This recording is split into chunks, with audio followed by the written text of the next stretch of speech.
नमस्कार दोस्तों, स्वागत है आपके अपने YouTube चैनल संदीप धायल में। आज हम जो कृषि रिलेटेड सामान्य ज्ञान है उसके कुछ इम्पोर्टेंट क्वेश्चंस का जो दूसरा भाग है वो करेंगे। तो फ्रेंड्स, अगर अभी तक आपने मेरा YouTube चैनल सब्सक्राइब नहीं किया है तो इसे सब्सक्राइब कर लीजिए ताकि आपको जो मेरे लेटेस्ट वीडियोस हैं उनकी अपडेट मिलती रहें। और अगर आपको वीडियो पसंद आए तो लाइक करें, कमेंट करें और इसे अपने दोस्तों के साथ भी शेयर करें ताकि वो भी इसका लाभ ले सके। तो फ्रेंड्स, स्टार्ट करते हैं कृषि सामान्य ज्ञान का दूसरा भाग। उम्मीद करता हूं कि आपको जो मेरा पहला भाग था इसका वो काफ़ी पसंद आया होगा। और अगर आपने अभी तक पहला भाग नहीं देखा है तो आप जो है मेरे वीडियोस में देख सकते हैं। तो आइए स्टार्ट करते हैं। भारत में किस फसल पर हरित क्रांति का सर्वाधिक प्रभाव पड़ा था? तो ये जो है गेहूं के अंदर सबसे ज़्यादा हरित क्रांति का प्रभाव पड़ा था। जब हरित क्रांति स्टार्ट हुई थी भारत में तो तब जो है अत्यधिक मात्रा में गेहूं उत्पादन किया गया था।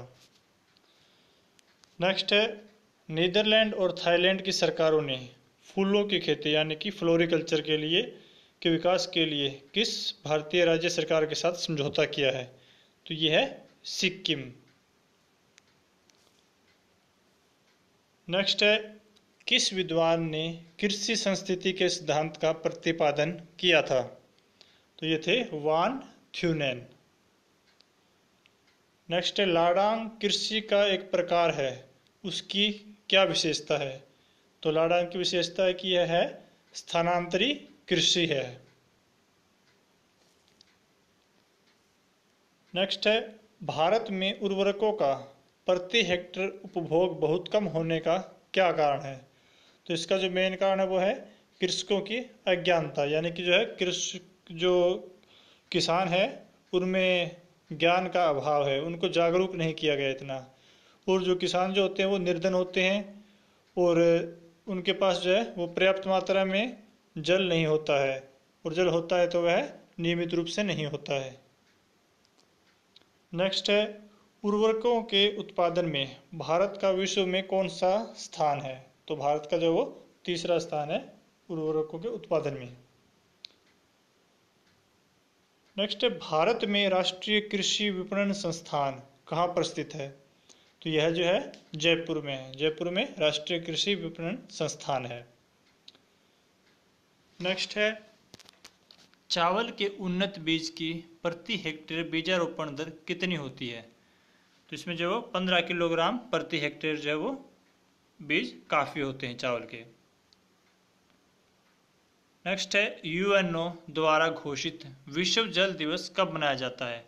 तो यह है 22 मार्च। 22 मार्च को जो वो विश्व जल दिवस मनाया जाता है। नेक्स्ट है, पैट्रोन कोलोन प्रथा जिसमें कहवा के पुराने बागानों को काटकर नए बागान लगाने में खर्च कम पड़ता है, यह किस देश में प्रचलित है?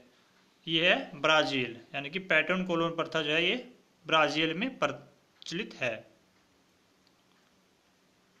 अगला क्वेश्चन है, विश्व में प्राकृतिक रबड़ का सबसे बड़ा उत्पादक देश कौन सा है? प्राकृतिक रबड़ जो है वो थाईलैंड में सबसे ज़्यादा होते हैं।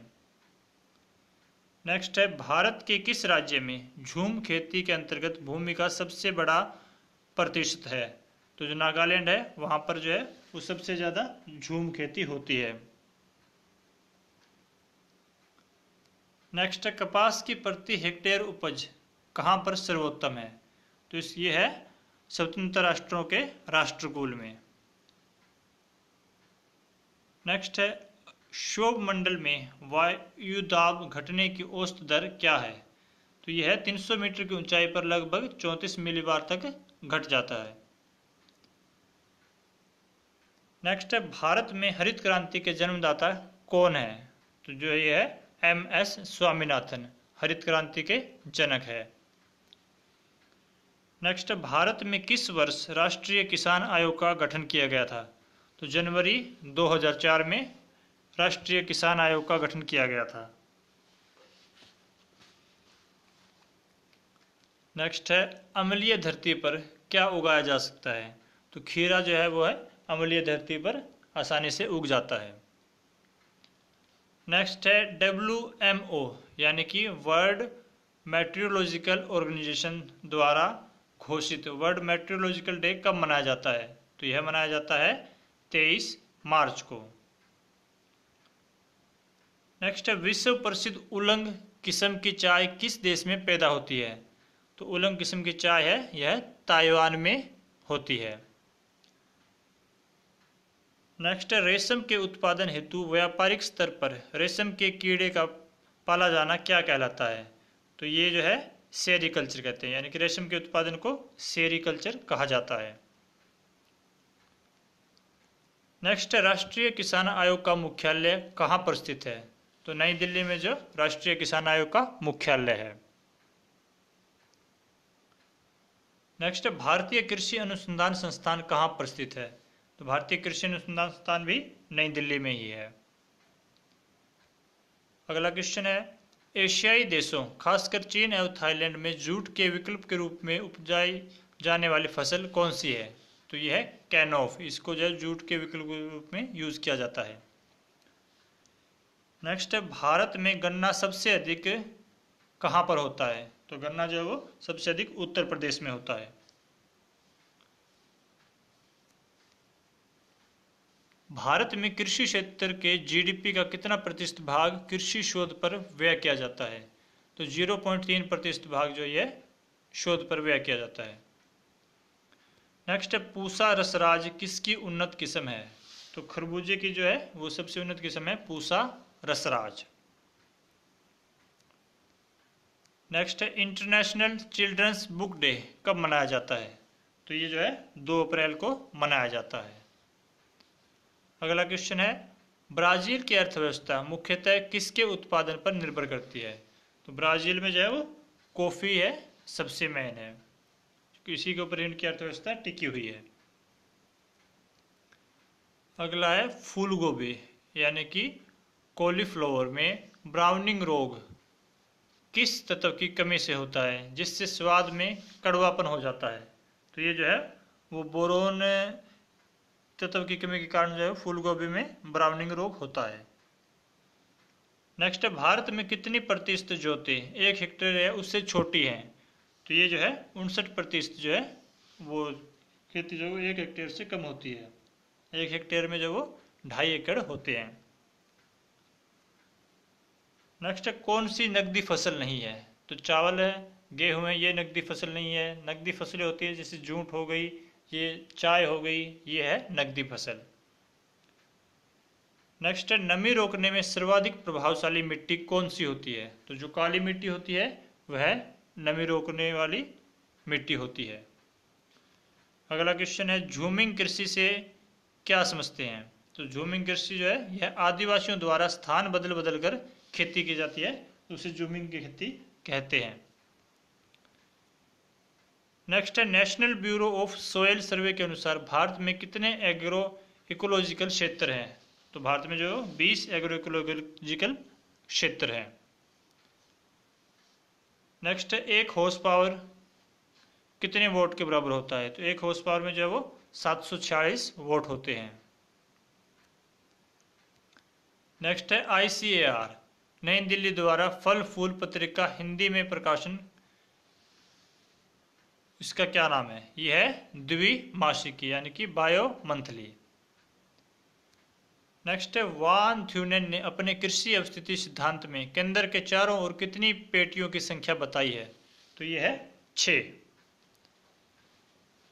नेक्स्ट है बैंगन यानी कि ब्रिंजल में लिटिल लीफ रोग किसके कारण उत्पन्न हो जाता है?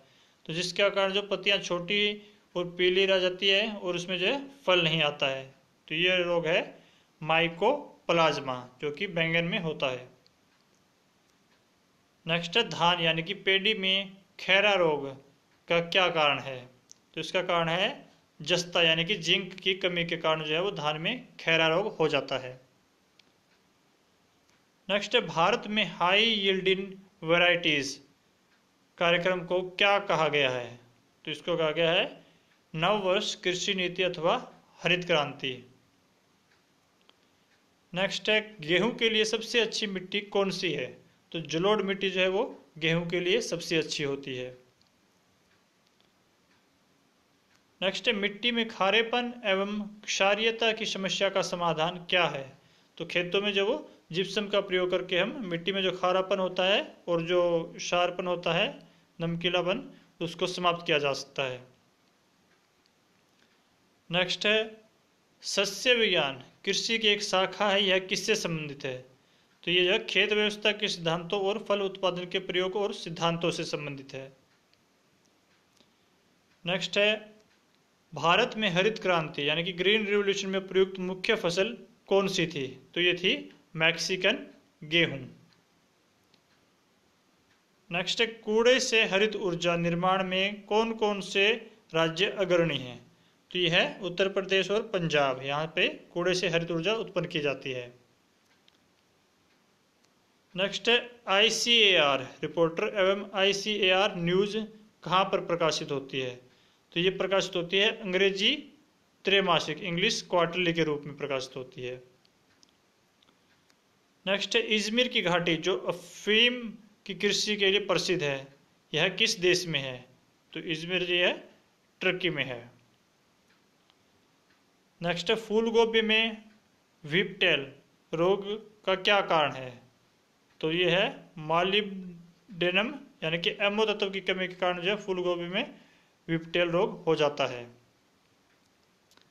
नेक्स्ट है अर्गट रोग किस फसल में लगता है।